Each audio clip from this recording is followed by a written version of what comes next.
उनके बदन की खुशबू गले लगा लिया उन्होंने कि बेटा अब देखो मैं गजल तुमको किस तरह से सुना रही हूँ। कार्यक्रम में ही आते जाते थे और हम लोग की हैसियत वो नहीं थी कि मैं बेगम अख्तर को कहूँ कि कुछ सुन लीजिए। बाके पिया दगाबाज जो बर्मा रोड को कौन बुला सकता हो।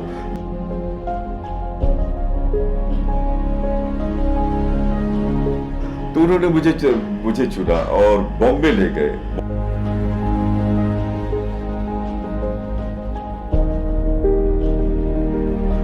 राधा पड़वाल जिसे मैंने गवाया वो भी एक मेरा सपना पूरा हुआ। वो डाक बाबू इनकी पहली फिल्म बनी थी, उसमें मैं डॉक्टर की भूमिका मैंने ही की थी। अपना माना कितनी ही दूर तक हमारी जिंदगी थी फिल्मी दुनिया की।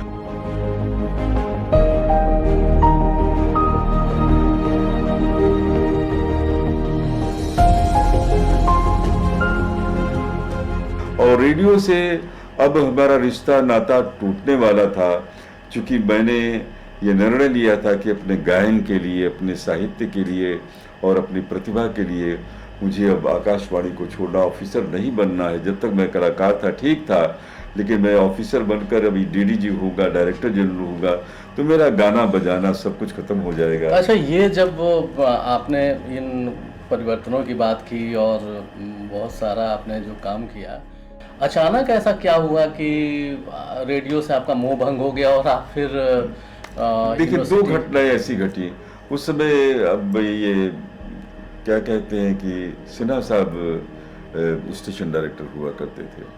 डीके सिन्हा नहीं, उसके पहले सिन्हा जी। अच्छा। देखिए पूरा एसपी सिन्हा, सत्य प्रकाश नारायण किरण। अच्छा, किरण जी थे। किरण।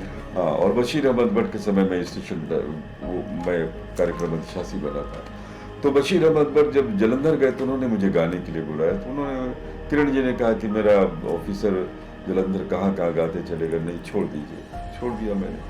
फिर तलत अजीज आए तो लोगों से उन्होंने नाम सुना कि वही अच्छा बोलते हैं और गज़ल वगैरह उनकी अपनी दुनिया पहुँचती है। उन्होंने बुलाया तो वहाँ भी बहुत छुप कर गया मैं, तस्वीर छपी है किताब में। तो मेरे दिल पर ये बात है। फिर टेक्निकल जार्गन जो था, आना जाना, किसी बात पर मेमो मिल जाना, ये मेरे स्वाभिमान के खिलाफ था। तो मैंने कहा कि तो मेरी आँख कभी कभी भर आती थी। कभी कभी ड्यूटी ऑफिसर जो अनपढ़ आदमी होते थे वो भी ऐसा लिख देते थे जिसके चलते स्टेशन डायरेक्टर 10 बात कहते थे। तो मैंने तब निर्णय लिया कि अब जो मेरा जो कैरियर है वो सामने आया। मैंने अप्लाई किया मगध विश्वविद्यालय, पटना विश्वविद्यालय, और रिजल्ट दोनों, पहला बार तो मालूम नहीं था पटना का, लेकिन मगध में आया और मैंने मगध के नाम पर त्याग पत्र दे दिया। 6 माह में त्याग पत्र दिया और त्याग पत्र का एक्सेप्टेंस 6 माह में हुआ और यूपीएससी से कंफर्मेशन भी उस साथ साथ आया, 2 लेटर आए। तो सत्य प्रकाश जी ने कहा कि अब तो तुमको, लेकिन तुम मिंट फॉर रेडियो शंकर, उन्होंने यही कहा था। तो यही बदलाव तो था। फिर वहाँ भी आपका मन नहीं लगा? बाढ़ कॉलेज में आपने ज्वाइन तो किया? बाढ़ ज्वाइन किया यूनिवर्सिटी से, फिर पटना यूनिवर्सिटी में आप नहीं, आप देखिए, बाढ़ मैंने ज्वाइन किया ये दिसंबर को, वो स्मरण नहीं है, लेकिन वहाँ 12 जनवरी को त्याग पत्र दिया, 13 जनवरी 1983 को पटना विश्वविद्यालय में आया। लोगों ने बताया कि आपका नाम निकला हुआ है, बाढ़ में जा रहे, मुझे पता भी नहीं था कि मेरा पहला नाम। पटना विश्वविद्यालय का एक क्रेज जिसे हम कहते हैं वो नहीं, जिसकी वजह से वो मैं बताओ, पहला 14 वर्ष में किशोर जी आप कल्पना नहीं कर सकते हैं, सैकड़ों डॉक्टर बने होंगे, सैकड़ों प्रथम श्रेणी वाले होंगे। 14 वर्ष की घटना कोई मामूली घटना नहीं होती। लेकिन ये प्रतिभा देखिए कि 14 वर्ष के बाद भी दोनों विश्वविद्यालय में पहला नाम था। तो जो आप कहते हैं कि दोनों आप संभाल कर कैसे चले, यानी जहां से, जिस मोड़ से मैं मुड़ जाना चाहता था, ईश्वर ने मुझे मुड़ने, ये भाग्य नहीं मिलता सब किसी को।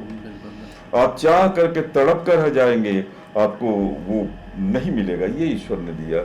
वहां मैं चला आया और कितने त्याग पत्र, रेडियो से त्याग पत्र, बाढ़ से त्याग पत्र, पटना विश्वविद्यालय, फिर संगीत नाटक अकादमी का अध्यक्ष बना। 12 वर्ष हुई पूरी दुनिया देखने को। उसी वक्त में चूंकि स्वतंत्रता काफी थी, विश्वविद्यालय में स्ट्राइकिंग ज्यादा रहता था, तो सोवियत उसके 14 स्टेट गाने चला गया, ताशकंद, समरकंद, बुखारा, उक्रेन में कीव जहाँ पर और कीव वगैरह चल, ये सब देखा। बीच में तो आपने नृत्य नाटिका लिखी, मीरा जैसी नृत्य नाटिका आपने। मीरा, मैं श्री कृष्ण, चैतन्य महाप्रभु और एक्सपोजर लाइव, मैला उठा ढोने वालों पर, अंधकार से प्रकाश की ओर, ये सारे।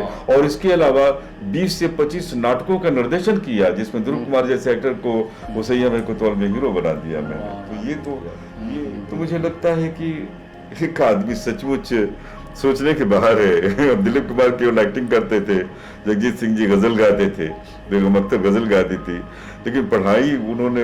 आपने तो एक मैंने भी आकाशवाणी में एक फीचर प्रोड्यूस किया था, उसका संगीत निर्देशन बिल्कुल आपने बिल्कुल किया 9, और वो भी आपने बहुत चुनौती का काम दिया था। आप कहा था कि 9 भजन 2 दिन का अंतर हो, चूंकि समय नहीं था और उतना पैसा नहीं था कि कलाकारों को उतना दिया जा सके, तो एक दिन का रिहर्सल और दूसरे दिन रिकॉर्डिंग, 9 गाने का रिहर्सल एक दिन में और 9 गाने की रिकॉर्डिंग एक दिन में, ये भी रिकॉर्ड है आकाशवाणी का। ये आपने देखा कि 10 से 8 बजे रात तक जो काम हमने किया, सारे कलाकार परेशान हो गए। आपने तो आकर के नंता को कहा कि भाई तुम्हारा तो गला रुक जाएगा, इस एकदम कसाई की तरह शंकर भैया ने कहा। नहीं, ये हमने नहीं कहा था कसाई की तरह। नहीं, ये करने का भाव है, आपके लिए ये शब्द नहीं, मैं करने का भाव यही था कि इतना काम, और उन लोगों को भी आपने समझाया कि देखे ना काम क्या होता है और काम कैसे लिया जा सकता है। प्रोफेशनल लोग हैं तो देखिए किस तरह से। हालांकि वो उसमें तो सारे जो आपने कंपोज किए, जितनी रचनाएं आपने कंपोज की, वो सारी मुझे प्रिय हैं, आपको भी प्रिय होंगी।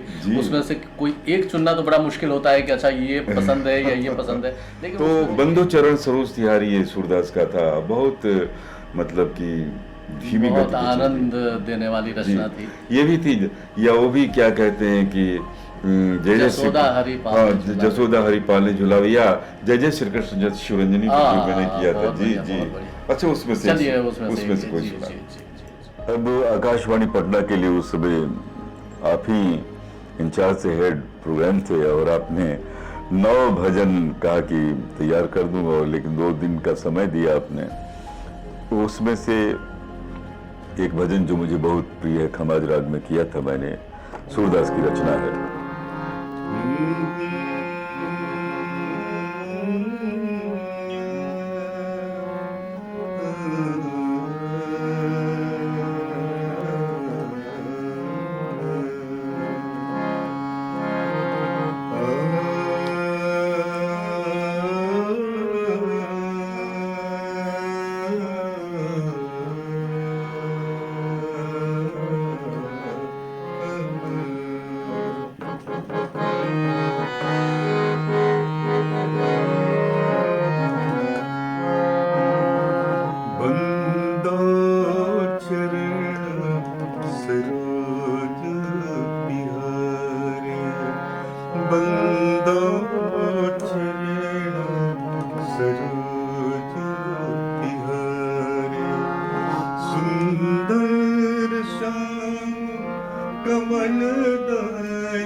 संभल